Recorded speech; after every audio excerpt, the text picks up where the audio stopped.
প্লাস্টিকের ডিম আমরা দোকান থেকে নিয়ে আসলাম, আপনাদের একটু দেখাচ্ছি, একটু ভেঙেই দেখানোর চেষ্টা করছি। এটা আসলে তারা কতটা ভাওতা ব্যবসা শুরু করছে আপনাদের একটু দেখায়, ভেঙেও দেখাচ্ছি।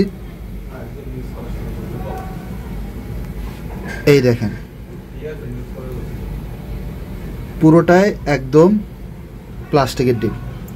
কতটা বাটপার হলে তারা এ ধরনের ব্যবসা আসলে করতে পারে।